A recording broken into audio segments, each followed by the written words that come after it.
what we are trying to accomplish. So, what we are going to discuss today? Well, what putting me in the front?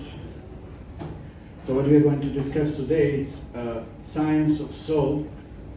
I'll discuss how we are not what we generally think we are, material bodies, but we are the spirit, nothing to do with the bodies actually, only temporary and for some conditioned time. Okay, just 1 second. Okay, so can we have a connection?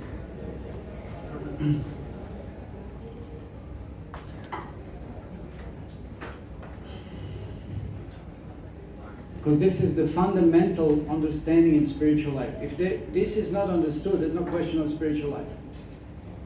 People generally consider spiritual life to be some kind of ritual, some kind of practice, some kind of just going to the temple without understanding what their position is and who they are. So that's not sufficient. Because first lesson in Bhagavad Gita that has been taught to Arjuna by Krishna is Dehinos minyata dehe kumaram jaratata dehantara praptir virastatra namugyati. My dear Arjuna, you're not this body. And all the troubles come from that conception or misconception that we think I'm this body. I'm the one who I am right now. That's wrong. That's wrong. Once in New York, I was in Manratha Yatra and there was our sannyasi member. And he had a question-answer booth.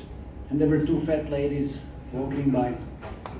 And then he was explaining how we are not these bodies, we are the spirit soul. And then one of the ladies made a comment, wow, I feel relief now.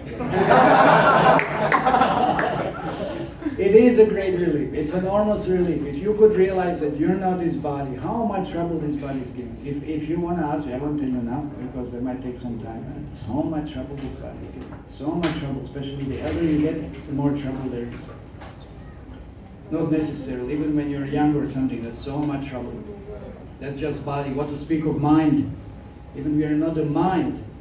Mind is subtle software. Body is a gross hardware. But we are not even the mind. How much difficult is that? We are spirit soul. Okay.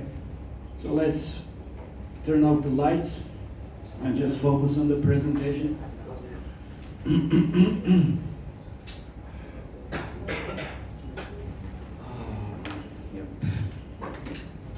No, lights off completely. Okay. So as a driver drives a car, soul drives a living body.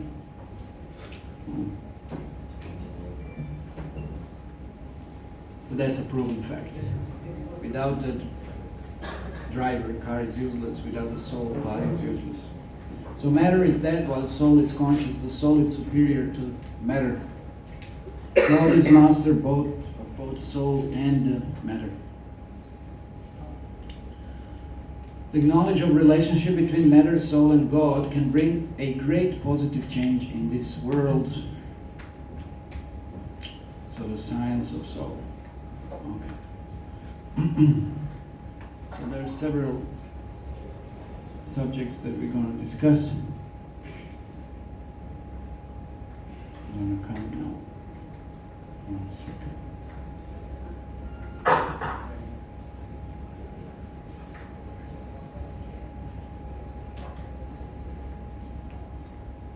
First one is, am I matter or am I spirit? And we're going to discuss 6 changes of the living body.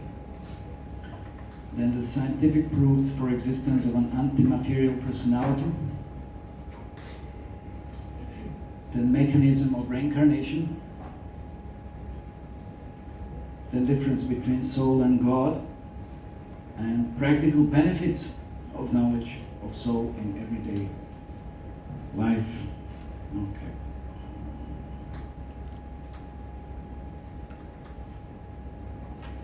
So the first subject, am I matter or am I spirit?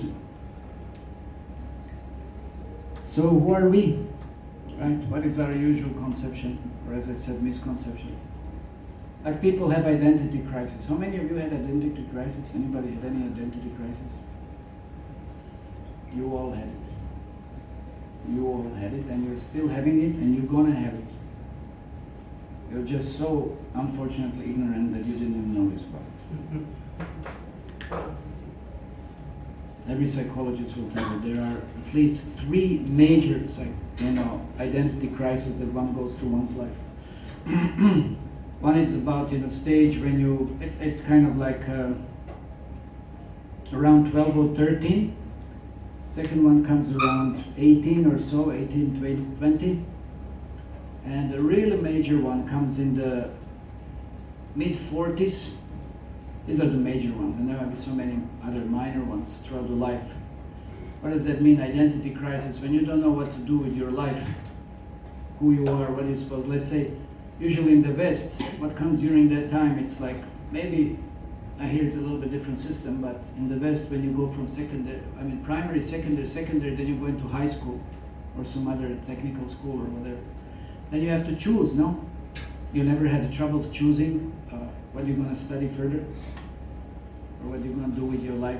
There's some certain kind of directions that you're supposed to consider. Where am I supposed to go from here, where I am? And then another one, it's after you complete your, like here you have 12 or whatever, then okay, what college do I go? What do I study? What do I further? What am I supposed to do with my life? What's the purpose of living? Sometimes even people start asking that. Or different, there can be different kind of identity crises, you know. What's my life meant for? What's going on? All parts of identity crisis. Everybody goes through those identity crises. And then you will see, once you come to the age when that's going to be a little bit different one. You still don't have definitely experience of that. But when you come in the mid-40s, then what happens, it's known, something is midlife crisis. Midlife crisis. Midlife, you're in the middle of their life. Because with first 2 major ones, you're focusing forward, you're still hoping. You still have some hope. Okay, there is life ahead of me, you know. So it's kind of a positive, in a positive direction. There's some hope. I might be having crisis, but at least there is some hope. I have time to choose and I have time to decide what to do. But when you come to mid-40s, then it's reverse. Then you're looking back. I practically used my whole life. What did I do with it? What did I gain by it? Yeah? You may be working, you're having family, having this. What's the use of all that stuff? And I'm not getting satisfaction. I'm getting so much disappointment. I'm getting so many frustrations. Where is that all leading toward? And there's not much to look forward because all you believe it's midlife practically. Midlife, it's almost end of life. What are you going to do next? And then people go into a lot of depressions, a lot of different psychological difficulties. And they look back, they just look back, there's nothing forward. That's why, but there is solution. In the Vedic system, there is a solution for this. And that's not looking externally, trying to change, maybe I should do this, maybe I should do that. No, it's looking inwardly towards the soul, towards spiritual self, not towards external adjustments. Or people, like we say here, who are you? You know, who am I? Okay, maybe, yes, maybe I'm not an engineer, maybe I should become a, MBA or some kind of a businessman, or maybe like this. Or maybe I'm not a businessman, maybe I should become a doctor now, or maybe I'm this, or maybe I'm not a sportsman, I should become entrepreneur or something, or maybe I'm so many people think like so many different kinds of conceptions or misconceptions like that. No, that's not going to help. That's not going to help. It's all superficial, very superficial. So who are really then we? Who are we? What is it? What is our body? So there's one doctor, he said that most of the human body is made of water. We know that 70% at least, if not more. No? And then he said, in a 60-pound person, there are about so many different elements. You can see all of them. I won't read them. It's quite, hopefully you can see some of those. Anyway, iodine, iron, copper, magnesium, sulfur, sodium, potassium, blah, blah, blah, whatever. So many different kinds of elements. And if you want to buy some of them, it would cost you about 110 rupees or something. Not too much. But definitely we know, that's the value of our body? No, that's not the value of our body. It's something more than that. It's not just these material elements. So should that be our identity? Some water here, some water there, or something, some sodium here, some iodine there, or whatever, Is that who we are? No, definitely, we don't feel like that. That's much something far and way much more than any of those. So definitely, just the chemicals that constitute the body. Then what is our real identity? There was one beauty queen. I have no idea who it is. Who is it? I heard it, but I forgot. Anyway. So then she had some accident, something happened, no?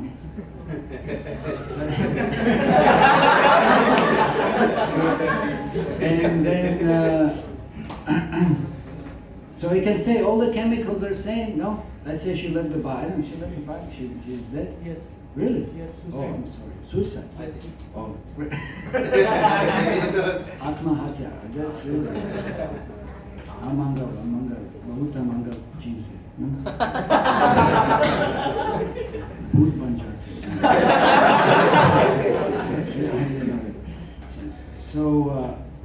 So chemicals are all there, but there's no feeling, thinking, desires, movement, no consciousness, no. Same body. Maybe, I don't know, she was famous? Must be. Yeah, so now what? You would go and take photo with her? Or something, oh nice, and then you would show to everyone. No, if soul is gone, no, then what? How would you be attracted? I mean, what would you do with this? What is the use, no? What is use? So then, if there is no feeling, thinking, desires, movement, consciousness, then what is it? It's the same body, but the soul is gone. There's no soul. There's no soul. So that's why Krishna points out, he said, for the soul, there is neither birth nor death at any time. See, body dies, but soul doesn't die. No? He is unborn, eternal, ever-existing, and primeval. Is not slain in the body slain, has not come into being, does not come into being, and will not come into being. So Krishna gives us detailed explanation. There are several verses more explaining the nature of the soul, what the soul is, and what the body is also, just to make it clear.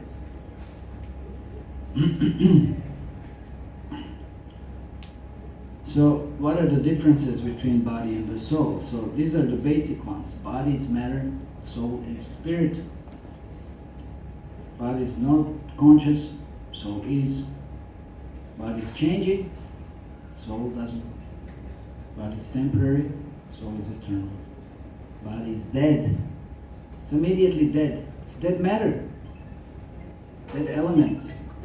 But soul is alive. Soul cannot be killed, as it was said. No. Vasamshijinani atavihaya. It's changing the bodies in Kasoshati Marutaha. Anyway, wind cannot dry, the fire cannot burn, weapon cannot cut. Nothing can happen to the soul. So we are not this body that we generally perceive, that we see, in the mirror. We are not who we think we are. It's a very hard lesson to understand, but that's just the beginning of spiritual life. That's the beginning of spiritual life. That is the beginning. That's what we start talking about spirit. We don't start talking about body and bodily position in this way or pious way, impious way. No, we start talking about the soul, who we really are. That's the just beginning of the spiritual life. Because you think I'm this body. And as I said, how much do we suffer from it? So we are Atma, the soul, the real driver of the car. See? Inside, it's like virtual reality. It's where you're somewhere in and you're just completely absorbed. But in reality, you have nothing to do with it. So, and what's the material point of view? Okay. So you see different creatures are there, and basic understanding, material understanding is that we are bodies made up of matter, that we are no more than a chemical bundle. And that's one of the reasons Krishna says to Arjuna, okay, if you think we are all just chemicals, no problem, then why don't you fight? If that's the material reason, if you have that kind of philosophy, then what's the use? So many chemicals are poured into waste, every day, so many factories pour how many chemicals? How many chemicals are wasted? And then who cares? Anybody's crying, anybody's upset about it, So if you think we are just chemical, body is just a chemical composition, like we gave that example, what body consists of, then why being upset about, shooting anyone or killing or whatever? No? What's the difference then? What's the big deal? And then the last one is everything is finished at the time of death. So enjoy this life, do anything you want, take advantage, beg, borrow, steal, just get ghee at any cost. Nowadays it's not ghee, I don't know what it's doing. But that is the most treasurable item today. What would be? The culture has changed. You get internet, I guess, at any cost. Just have internet. I guess that's the most important nowadays. Who of you can live here without internet? Anyone? You sure? Really? Okay, no mobile and no internet. Okay, good. Very few, still. You're lying, anyway. This side I know. So, at any cost, get it. So, but what's the spiritual point of view? See, spiritual point of view, there's a spiritual spark in everyone's heart. Okay, so we are not the material body of flesh and bones. We are spirit soul encaged in the material body, and we do not die when material body stops to function.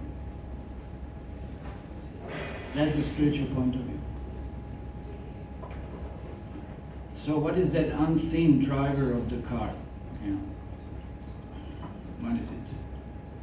Let's see here. Okay, it's coming.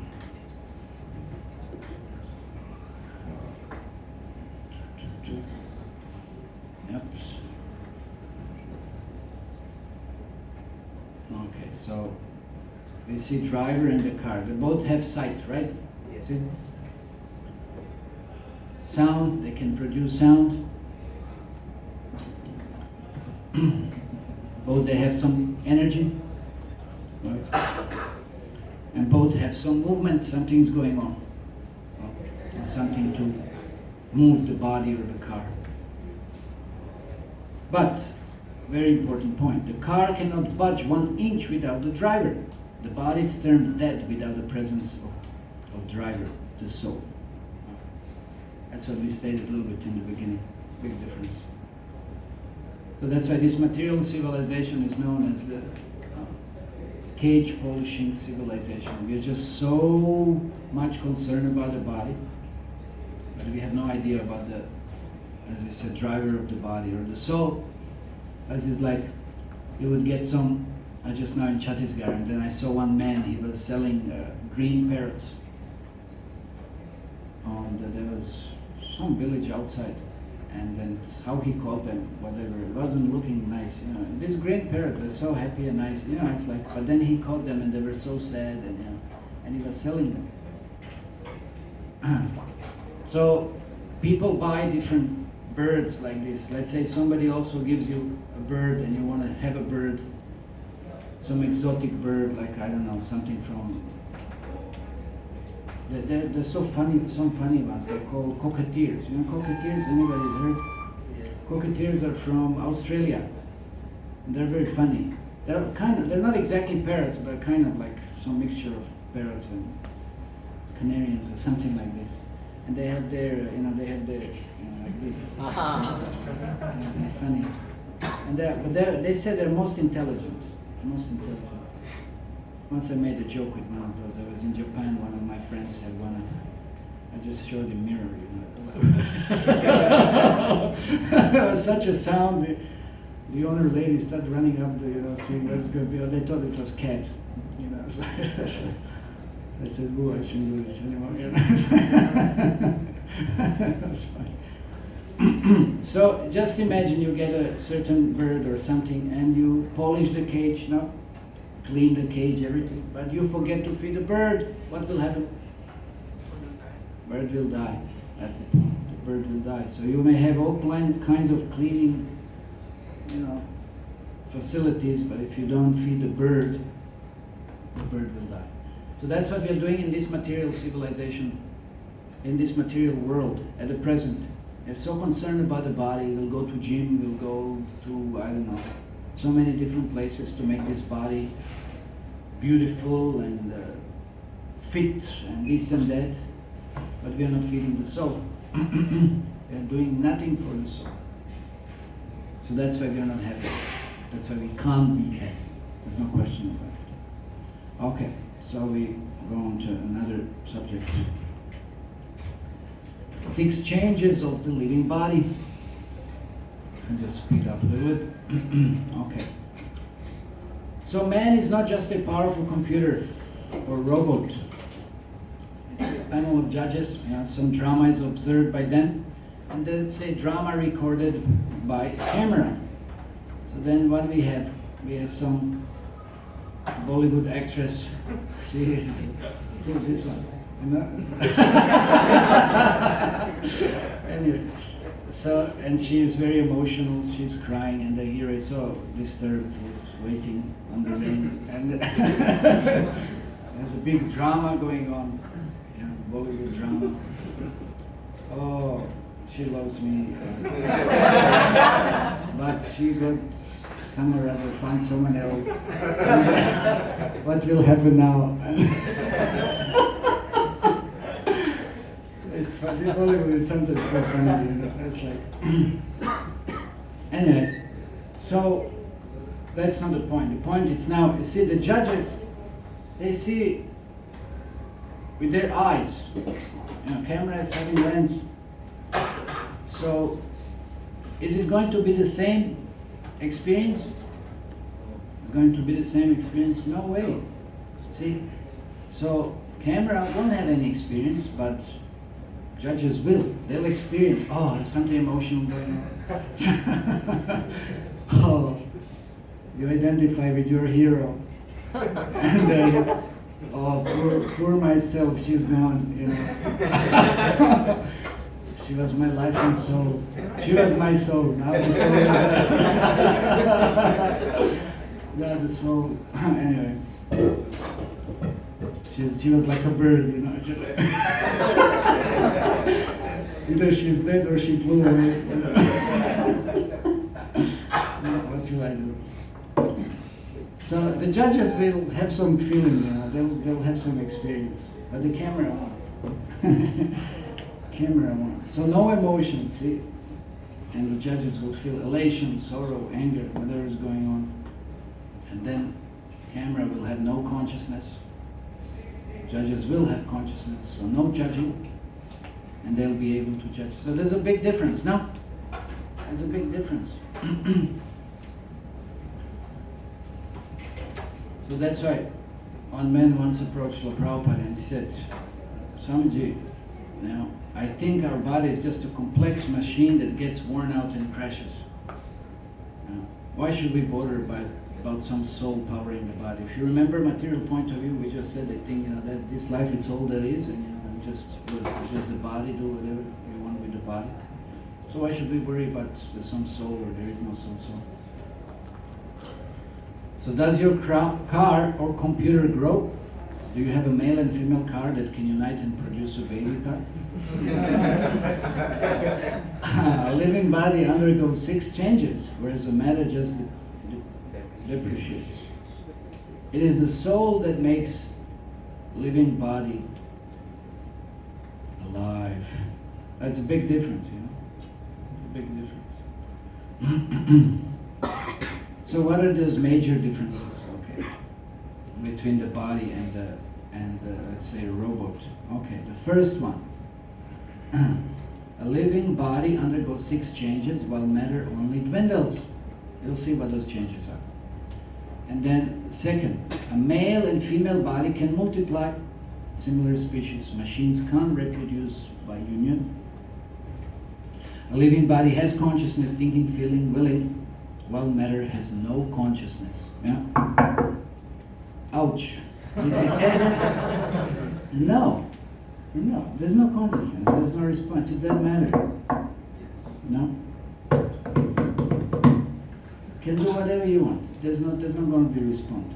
No. If I pinch any one of you, what will happen? He'll cry. Yes, depending on pinch. Yeah, don't do it. You will get reaction. There's another presentation about karma.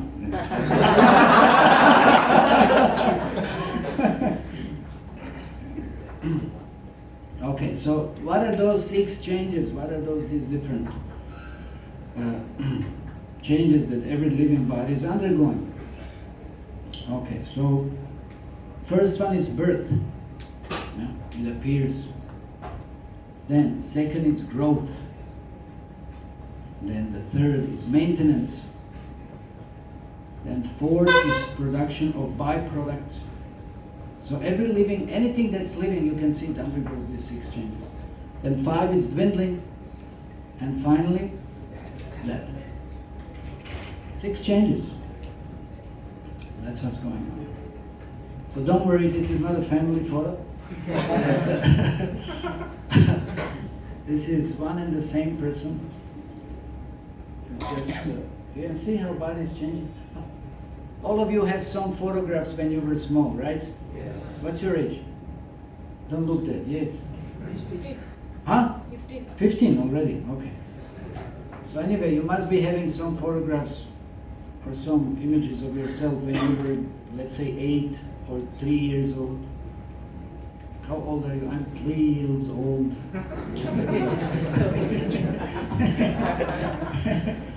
You know, you can play a joke with the kids like this. Sometimes you can. I mean, it's a serious thing. You can ask them, okay, how old are you? I'm 3 years old. And then you can ask them, where were you 4 years ago?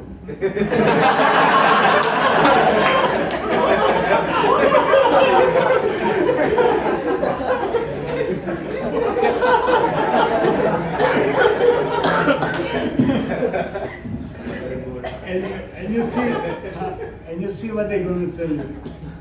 You see what they're going to tell you.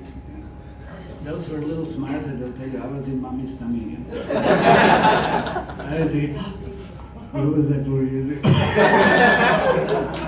Otherwise they get stunned. They don't know what to answer. So that's a science of reincarnation, you see. Soul is undergoing different changes. And that's what I said. You can see on your photograph. You see when you were a small boy or this and that. Compare it. Does it look like you now? A completely different body. Where is that body now? Where is that body now? Where is it? Can you bring it back? Where is it? It's gone. Medical science. Where's our medical? Where's this? Where are you hiding? Huh? He's doing drama there. Hey, call him. What are you doing now? In this crucial moment, we are discussing this image here. What are you studying? Bolo, tell everybody. Basically, I am studying, like, I prepared for NEET and now I'm going to Russia.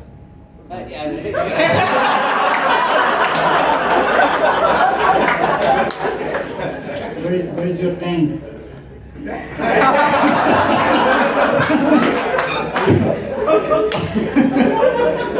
Helmet, you have. Mukut, whatever. Anyway, other nonsense. What?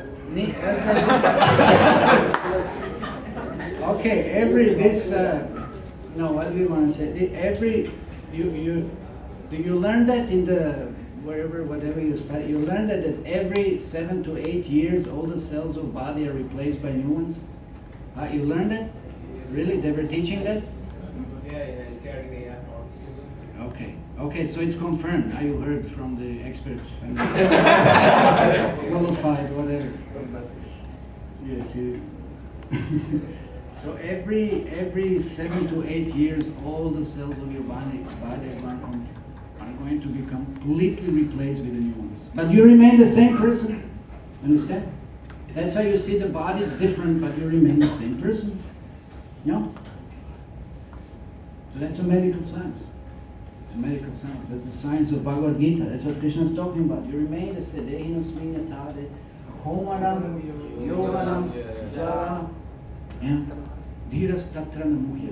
Dhira, the sober man, is not bewildered by such a. You will see when you get old, look at your photo then, compare with your photo. Look at your grandfather or whatever, whomever. Look, compare their photos throughout your life. You see that it's a different body. It's a different body. Body's changing. And you won't like that change. It's going to get worse and worse. No. That's the body, but that's not the soul. No. That's not the soul. So now what is the soul? Now we'll see what the soul is. Okay. So the soul is covered by gross and subtle coverings. So now what is that? Have the gross body, okay? We have different elements here: earth, water, fire, air, ether. That's mostly, we said mostly it's water, but okay, other things are present also. Present within the body. Then we have a subtle body. Can anyone claim I don't have a subtle body? Can anyone say here that I don't have intelligence? Please raise your hand. Please raise your hand. I would be really interested to find out who doesn't have intelligence here. I mean, that person would raise his hand, that's for sure. That's for sure. But just because we don't see that intelligence doesn't mean that intelligence is not there. Yes or no? Yes, what? So subtle body, let's first define it. So it consists of mind, intelligence, and ego. It's actually a false ego. It's actually a false ego. False ego means identity. That's what we were discussing. We think I'm this one, I'm that one. No, you're not what you think. Something, someone else. You're spirit actually. You're not even gross body, you're not even this soul body. You're not your mind. How many times the mind, we think mind, you know, if I satisfy my mind, I do this and I do this, my mind will be happy. No. How many times mind drives us mad? This person told me this, how could this happen? This person cheated me, this person did this, how could this be? How, mind, you know, how many? That's why it said this, in this century, the greatest disease will be the mental disease. Psychological difficulties. So we are not even the subtle body, but then what really, and then who we are? We are the soul. So what are the qualities of the soul? That it's Sat, Chit and Ananda, eternity, knowledge and bliss. That's what. Yeah. That's what we all want. Who doesn't want to be eternal? Huh? Anybody? Who wants to die? Who wants to die? Huh? Anybody? Raise your hand. We'll buy. Okay, we'll get you a ticket to Israel right now.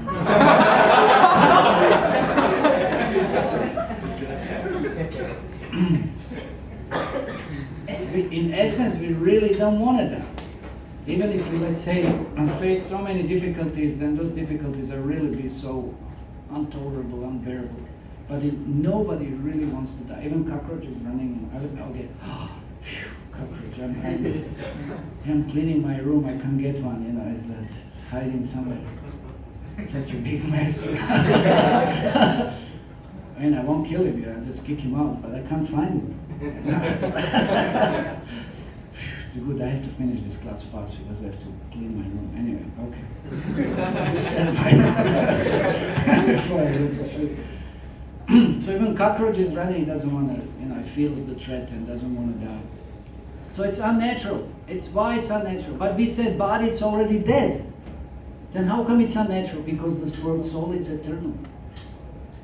So for someone or something that it's eternal, something that is temporary, it's unnatural. It's unnatural. So we are eternal. And we are full of knowledge as the spirit soul. and we are full of bliss and happiness. So then, as we usually point out, then we come to this material world. You know, we are Sat Chit Ananda, and we come to this material world which is Asat Achit Nir Ananda. So how can you be happy? And you think I'm the body and I'll be happy and I'll do so many things. Nonsense, complete nonsense and ignorance, unfortunately. Just because we are so ignorant. So we are not gross body, we are not subtle body, we are the soul. We are the soul. And we are not acting on the level of the soul. And that's why we are not happy. Okay, so let's go to another subject, a little faster. But this one's going to be very,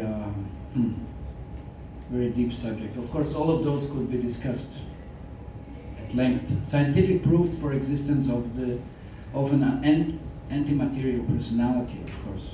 That is so. So one, it's common sense. When a person dies, we say she has or he has passed away. No, right?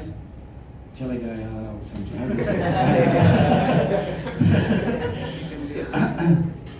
Khatam ho gaya.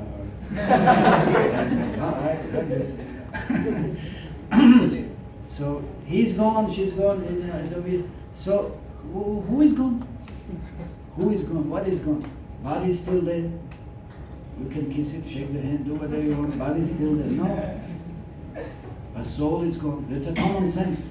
No. It's common sense. Who has passed away? Yeah. So the soul has passed away.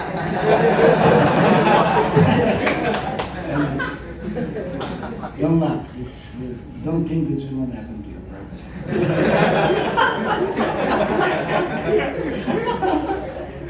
It already happened, but you forgot.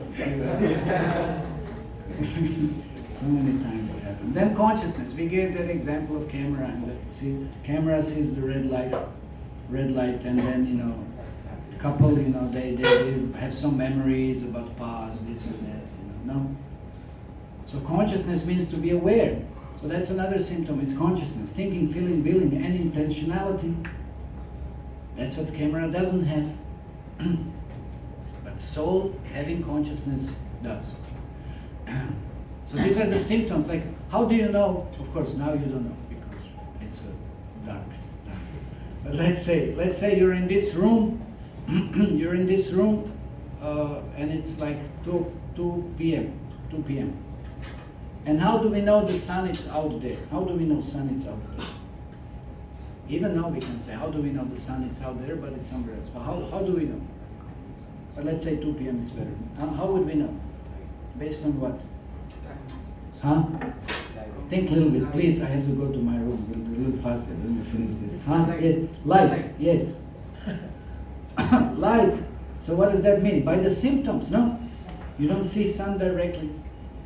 I see the light. Correct. It's getting a little cold here, no? Oh, okay. So, okay, that's the second one. Common sense, consciousness. That's the third one. This is near-death experiences. And I have several amazing documentaries on this subject. It's really amazing. People, as one lady, even she was completely blind from childhood. Not blinded by sometimes or something later on, but from childhood. She'd never seen in life. And she had out-of-body experience, And she described, she said, I saw, I was out of my body, and I saw this and this and this and this, and she saw colors, everything, incredible correct description. You see, the body is a gross mechanism. The car, it didn't work properly, but the subtle body, she could perceive things. There's so many amazing, very, very good documentaries. You can see those. If you want, let me know. I'll give you all of those. You can watch it. Amazing, very educational, extremely educational. Many times people undergo different surgeries. Of course, there are so many examples. There are doctors who have written books, volumes of books on these subjects. You're not a body, you can come out of the body, and you're a subtle body, and you can even perceive your body, you can perceive so many other things. And then, of course, it's difficult to say whether fortunate or not. Then you'll come back or you won't come back. But you'll have different perception. Anyway, okay. So 11 to 14% of the average American population who are mentally and physically healthy had the out-of-body experience. People had a out-of-body experience. Okay. So enough research had been done with impeccable scientific credential. There's one Dr. Michael Sabon. He did a lot of research. He wrote some books for 30 years. That's a lot of time. So look at it. There's so many books anyway. That's some of them. And of course, no one ever read any of those. We're reading so many things that are absolutely not helping us in any way in life. So that's near that experience. Okay, of course. Now, what's the next one? The fourth one, reincarnation. Reincarnation. We have I have so many good documentaries and videos. You can see there was one amazing one, but we won't have time, unfortunately now. It's a very good documentary made. So Jan Stevenson, as a professor of psychiatry, investigated over 2,000 cases of reincarnation. 2,000 cases. And there was one boy here in Mumbai. He had been, in a childhood, he had been in Udaipur in Rajasthan. And he had such kind of memories in childhood. Of course, many times parents, even if usually when we say why we don't remember, it would be hellish. If you would remember all your previous lives, you would be absolutely dysfunctional in this one. You wouldn't be able to function. How can you thinking about who had done you something in previous life, where you, what had happened? How could you function in this world? It would be impossible. It would be impossible. So that's why we forget. Well, how do we forget? We forget during the time of birth, because that's such a shocking time that due to that shock, that memory somebody erased. It's still there in the subtle body. You can revive it by different therapies. There's some regressor therapies and stuff like that. I had some of my friends undergoing this. But well, how useful that is. I mean, it's useful in a sense. Definitely, it can be. You can find out many things, but then how useful in a sense, in the present sense, what you're going to do with that information. That's what's the point. It might become very confusing, and then now you have identity crisis, as we already spoke. Then what you start thinking? I was this in my past life, and I should be. It will become very hellish. I was just a few months back. I was back in Europe, and there was one camp going on. So devotees had a camp. A lot of interesting subject being discussed and programs, and there was a big festival. And one man came before that camp. The first day kind of was Ratha Yatra, and there was one man devotees met on the street. And I said, "Wow, what is this? Oh, this is very nice. So any culture or something? Oh, that looks interesting. What is it?" It was a very devout Christian. And I said, "Okay, let me." And somebody invited him. One devotee also just sold him some books, Bhagavad Gita, this and that. He preaches. He was very interested. And he was studying earlier Bible, this and that. And then he said, "Okay, I wanted to know more," and wasn't so really satisfied, or couldn't find too many answers in Bible, this and that. So then he came, and he came to this camp. And there was one devotee. He's quite known. He's a ninja. Ninja means he's martial artist, yeah. And he's an expert. He's training military units, martial arts. And it's not just girls fighting this and that. It's a lot about on the subtle level.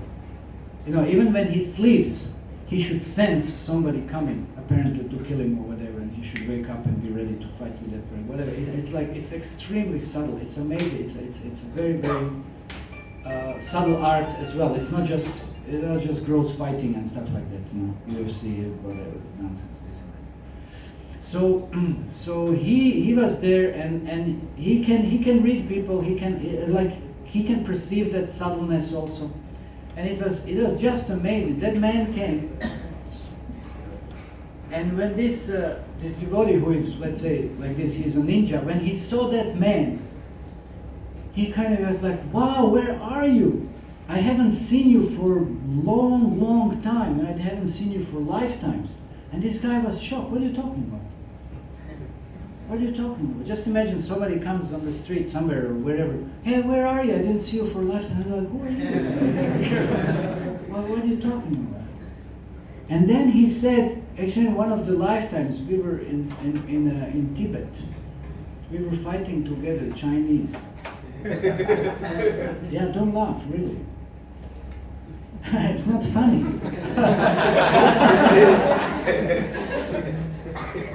And he told him, you were the first one who fell down. He said, there's so many arrows pierced you, And this guy's shocked, He just met somebody comes to you and just talking to you like this. I said, what is going on? It's like, what are you talking about? And then he told him, lift your shirt up.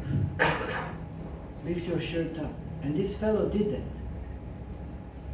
And he said, what is this? What is this? He had birthmarks. He said, lift your shirt behind. Look behind. He had so many birthmarks. Birthmarks from piercing of the arrows. He had birthmarks behind. The guy was stunned. He couldn't believe it. And then he told him a few more things what happened that time. Because he knew. Yeah. People have birthmarks. Where do you get birthmarks? It's a subtle impression on the subtle body. That's a whole smart discuss like this Jan Stevens, so he did so many books that, it's like he said people have birthmarks, somebody got shot or something. You have a birthmark somewhere, wherever you're shot or whatever happens. It might be in a different body, but that subtle impression being carried, you have so many things. So it's very interesting, Anyway. So there's so many cases like this, innumerable cases. Like those books, That would be nice. You study those, see these, you see what kind of perception of life you will have. This is not all in all what you're living right now. I don't think that's the pinnacle of it or end of it or whatever. It's a great misconception. Okay. Yeah, so this is what we said, like phobias also. Phobias relate to the mode of death of the person whose life is being remembered. There was one case in Germany, one girl, she couldn't stand dogs. Whenever she would see the dog, she would just panic. My mother, she can't see a snake. Even on the photograph, what to speak on the TV or something, she just goes berserk, says, she can't see the snake. I mean, I don't like snakes, but I can see the snake. Maybe it's some naga or something, and you offer pranam and I go, But she really goes like, it's like phobic fear, What phobia means, fear of death. It's like extreme case, So that girl, she underwent that regressive therapy, and that doctor told her what happened, she was an Eskimo. With those huskies, they go in the snow and like this, and they got lost, whatever, and the dogs, because of hunger, whatever, got wild and pounced upon her, finished her like this, and she died like that. She was an Eskimo in previous life. That's why she can't stand dogs in this life. Yeah. Some people, for example, in previous life, they drowned, they would have phobia of water. They couldn't stand waters. People, the heights. People can't stand the heights, water, whatever it is. That depends how somebody left the body in previous life. If somebody stabbing, there would be phobia of bladed weapons and so forth. There would be phobia of firearms. So it depends how you died in last life. Okay, so twins also. Like you see, the body can be pretty much identical, no? But these people could act and like completely different things. It does happen. Many times they're very similar. They're pretty similar, but if you know any twins, one thing you can tell the difference, that's also on the material level, but you can tell difference in terms of what they like, what they don't like. It's a different identity. Okay, here we have I hope it doesn't come now. Okay, that was a nice, very, very interesting 20-minute documentary. Okay, it's not coming good. We'll see later on if to show it. So anyway, there are many famous scientists and philosophers who believed in reincarnation. I won't read this. If you manage, there's a very famous American, Benjamin Franklin, John Adams, they were, I think, presidents, and Socrates also. And then there was one case, there was one Shukla Gupta, remembering her past life. Anyway, there are many cases. I mean, those cases we can discuss over and over and over. So she recognized previous, husband and village and family and blah blah and so forth. Anyway, she could, identify so many. The young kid, never been anywhere, whatever. And then they take her to that place, and then she starts talking to the people shocked. Anyway, I'll skip this a little faster. Okay, let's go to another subject. So, mechanism of reincarnation. What is that? So what happens to us at death? The soul leaves the gross body behind and it's taken to another womb based on the quality of desire stored in the subtle body. So subtle body goes with you. Subtle body means mind, intelligence, and ego. That's where the karma is stored. That's what goes with you. The gross body stays back, but your subtle body goes into the next gross body. It's like a software. The laptop is gone, something, and then you just take, software, and then you place it into, another laptop. So the person puts on new dresses, giving up the old ones. The soul immediately accepts new material body, giving up the old and useless ones. Okay, so on what basis, then the soul is awarded the next body. So Krishna says, Yam Yam Vapi Smaram Bhavam, whatever you remember at the time of death, whatever impression is there, the strongest impression, that will carry you into the next body. So you have to be very careful. What are you very much attached to in this life? Because that impression, like many times people say when they're, on the deathbed, they say the life goes just like in a movie, like different frames. You see different frames, and whatever you're the most attached to, that's going to lead you towards it. That's going to attract you towards the next kind of similar destination. So you can see all these fellows. Look very careful what will happen. That's called morphing. Morphing, transmorphing. Now all they will, whatever they think, act, and do, they will be transformed into something else. Okay, so slowly now. It's going to happen. It's going to happen. Say 1, 2, 3. 4, 5.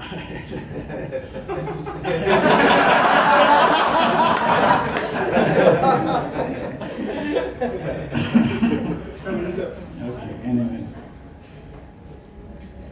So we accept one body after another. And that depends on what? Desire in the mind and good and bad karma. That's a little science of reincarnation. Okay. So now, when one ignores the laws of God and engages in sinful activities, and it contaminates the mind and his impure mind and senses, then one glides down to animal bodies. Ado gachanti tamasaha, Krishna said, Tama, you go down to the lower species of life, tamas. One goes down to hamas, tamas, one ends up there. Anyway. So if one eats meat, then of course, what follows? You get a tiger's body. You like something like this, you act like this. And if one likes to sleep very much, nobody heard that. If you like to sleep a lot, then what you get? You get the bear's body. And then if one wants to expose his body, whatever, then what happens? What do you get? You get a tree's body. No? So these are some of the reactions. So in human form of life, we've got developed intelligence to discriminate and lead responsible lives. So if one is engaging in sinful activities, then that's a trouble. So that means how we act. So that breaks everything down practically. So what are these 4 pillars of sinful life? It's horrible. It's horrible. Harming others, meat eating, breaking the legs of Dharma, mercy. That's meat eating. Then intoxication. If you drink, you just destroy all your brain cells. You won't have any intelligence, or to speak of any other substances. So intoxication destroys truthfulness. And then gambling, intoxication destroys austerity, power to resist, power to control your mind and senses. And then gambling destroys truthfulness and brings so many bad qualities, greed, anger. And then illicit relationships, they destroy purity, cleanliness. So it's very contaminating. So therefore one,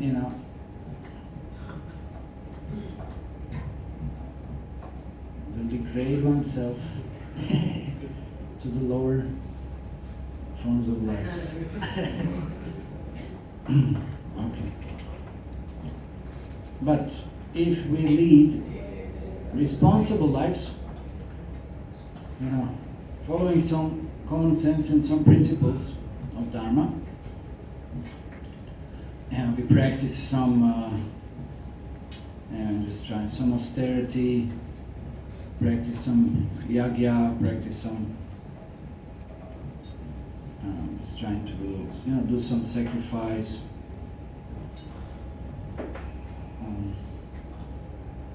gaining some knowledge,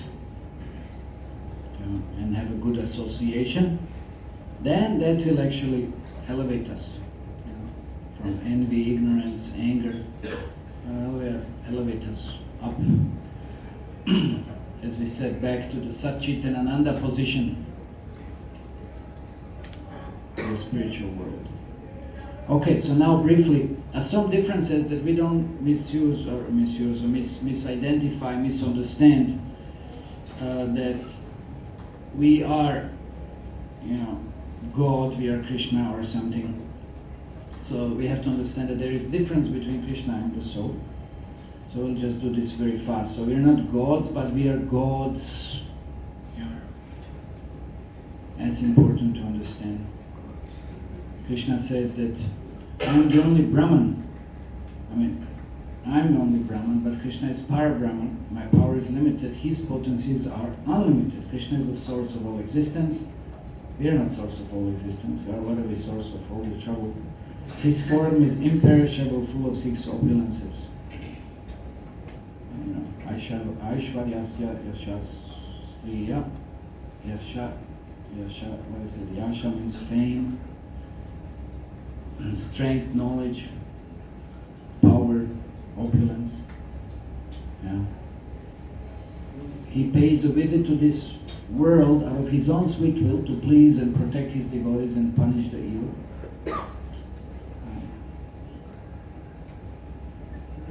But we are tiny jivas, not the ultimate God, tiny parts and parcels. We are servants of the Lord. Okay. So living Lord's company, we are forced to be born in pain, and this world is filled with agony again and again. It's a big difference. You can't say, God, I'm God and I came here to have fun. You're having nice fun? What kind of God are you? I. So I can make a swimming pool, God can create oceans. I can fly a rocket. That was also difficult to fly that. Aditya, what was that? You know how many attempts had to be made and how many people involved? Chandra, whatever, okay. Aditya was something, some missile or something. Oh, yeah. Something with it. But the Lord floats a huge planet. Okay. I can invent a dome light, but God creates moonlight. We make ordinary dolls, but the Lord made us all. Okay, they keep on rolling like that. Go fast. Another one. Lord is the actual doer. I'm just an imitator. Lord is omnipresent, omnipotent, and omniscient. None of this we are. Okay, so he descends, or he also does. He deserves everyone's love and humble service. I'm a tiny soul cast in the ocean of material world. So big difference. Okay, I hope that's clear. If it's not, you may ask questions afterwards. Okay, so what are practical benefits? This is the last subject. Let's just complete this fast. What's the benefit of knowing I'm the spirit soul? Okay, and I'm not a body. Acquiring divine assets and freedom from demoniac nature. What does that mean? You know, like so, you know, people can have an attitude. It's like, I don't care who thinks about what about me. Just have fun, and whatever happens to others, who cares? You know, and as long as I get things my way and as much as I want. That's a very demoniac mentality, very selfish, very extremely selfish. And then on the contrary, one can say that my actions will create my good bad future. Let me learn how to love all living beings and God's children. And I should give up the negative qualities of arrogance, lying, yelling, hurting others. Because that's the point. Whatever you do, you're going to get it back. That's also that kind of understanding. What to speak of being, you know, helping and caring for others. Then the second one is freedom from lamentation, illusion, and fear. Let's see, you know, somebody failed the exam.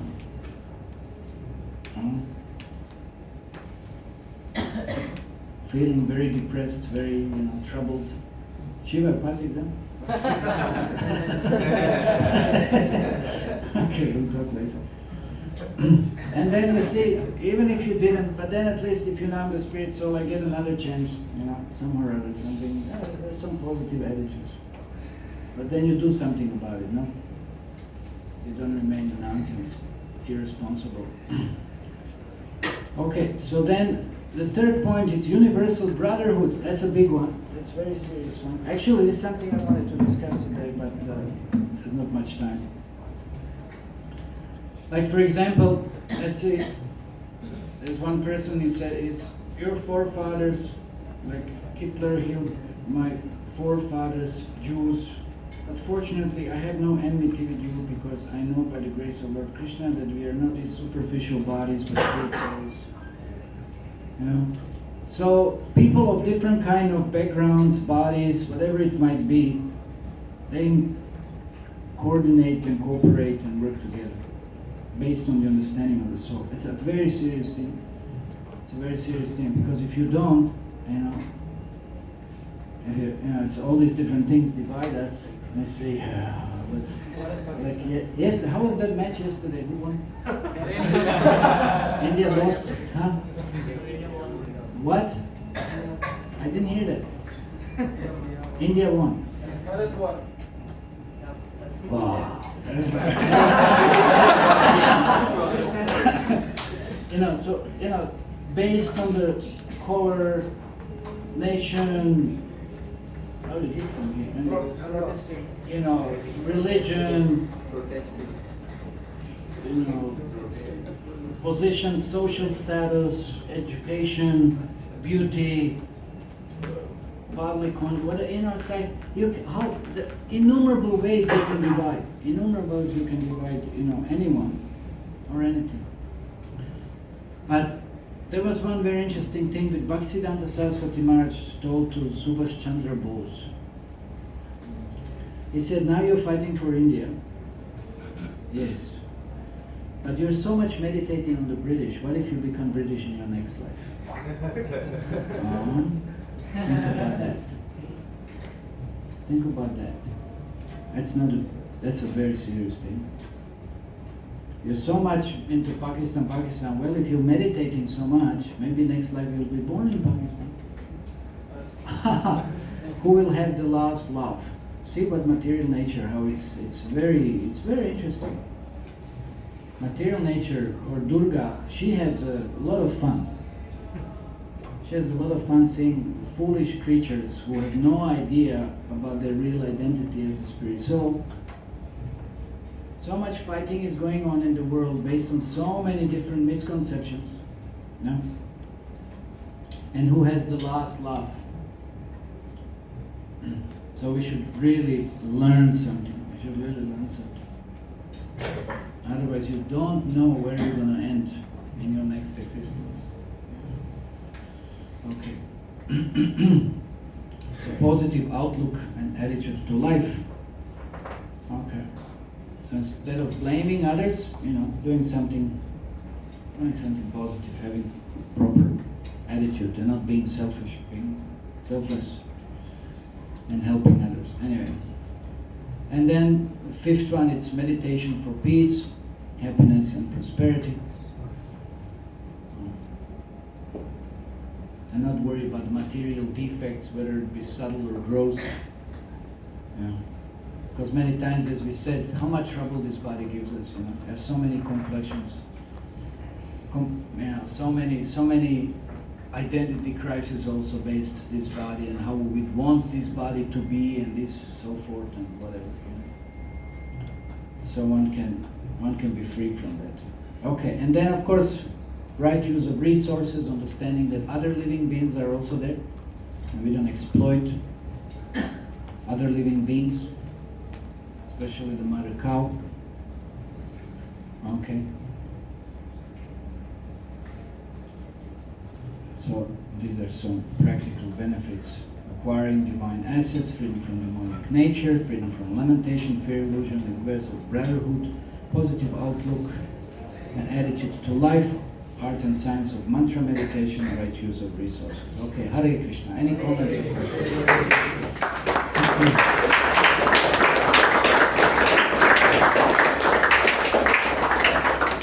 So try to understand this, that really it's a first, and it's a long lesson. It's not easy to understand it. It's a long lesson. But don't be bodily conscious, because the more bodily conscious you are, the more you're going to feel inconvenient and the more you're going to suffer. Because body is temporary, body is not perfect. Soul is eternal, soul is perfect, and being in this body it will always be dissatisfied and frustrated. Because again, body is temporary, body is imperfect. So try to understand, that's the first science of spiritual life. This is the science of self-realization. We are not these bodies, we are the spirit soul. This body is just the temporary machine we've entered, and we won't stay here forever. Fortunately. Try to understand this lesson. Then you can go further. That's the first lesson, as we said, Krishna taught to Arjuna. Try to understand it. Then you can go further and understand much more. Okay, any questions or comments? And as I said, I have a lot of very, very educating documentaries on these subjects of reincarnation, out-of-body experiences. If anybody is interested, you can approach me, you can give me some pen drive or something, whatever, I can give you all that stuff. Education. That's real education. This is education, not wasting your time studying some nonsense, I will not help you. Of course you have to pass exam, whatever, that's a different thing. But this is real education, this is the point. You don't know this, then you'll have to study lifetime after lifetime after lifetime after lifetime. And then none of this will really help you in any way. Hare Krishna. Okay, any questions you can ask later. What's the next part of the program?